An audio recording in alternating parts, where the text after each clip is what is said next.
Rajah 5.1 menunjukkan graf jarak masa bagi kereta Q dalam tempoh masa 1.6 jam.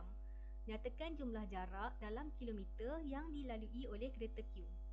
Perhatikan bahawa kereta Q bergerak 60 km pergi dan balik. Maka jumlah jarak ialah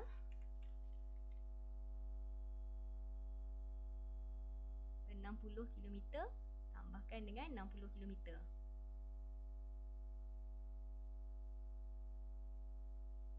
Sama dengan 120 km.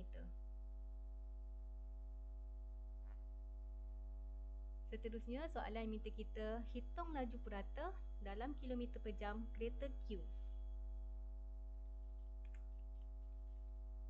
Laju purata boleh dihitung menggunakan rumus jumlah jarak dibahagikan dengan jumlah masa. Jadi, jumlah jarak kita adalah 120 dibahagikan dengan jumlah masa iaitu 1.6. Maka laju purata ialah 75.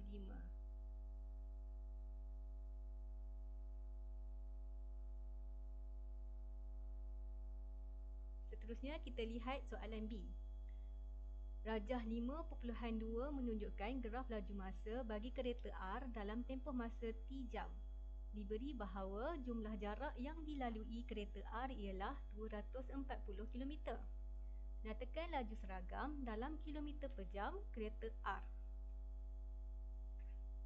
Graf mengufuk pada graf laju masa menunjukkan tiada perubahan laju.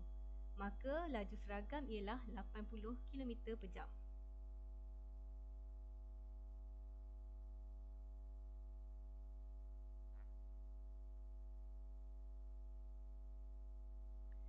Seterusnya, soalan minta kita hitung nilai T. Maklumat yang diberi ialah jumlah jarak yang dilalui kereta R ialah 240 km.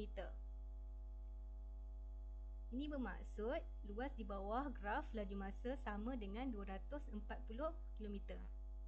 Jadi, luas segitiga tambah dengan luas segi empat tepat tambah dengan luas trapezium sama dengan 240 km.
Jadi, luas segitiga ialah 20 tambah luas segi empat tepat iaitu 40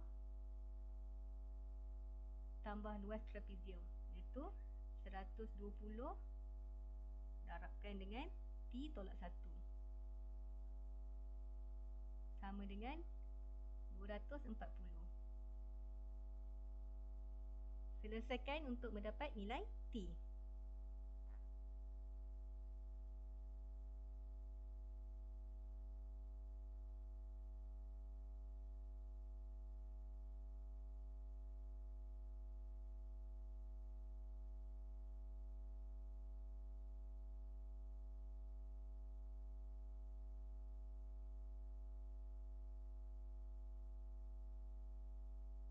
Maka T adalah sama dengan 2.5 jam.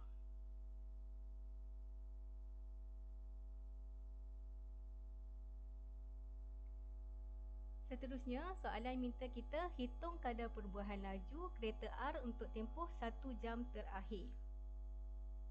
Dari graf, perubahan laju untuk tempoh 1 jam terakhir tidak diketahui. Maka, pecutan ditentukan dengan perubahan laju untuk 1.5 jam terakhir. kerana kecerunan pada satu garis lurus adalah sama.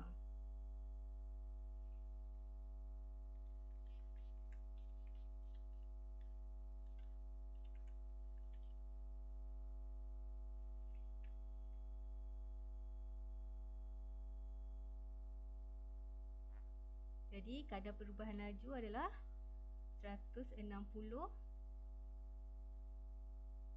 tolak 80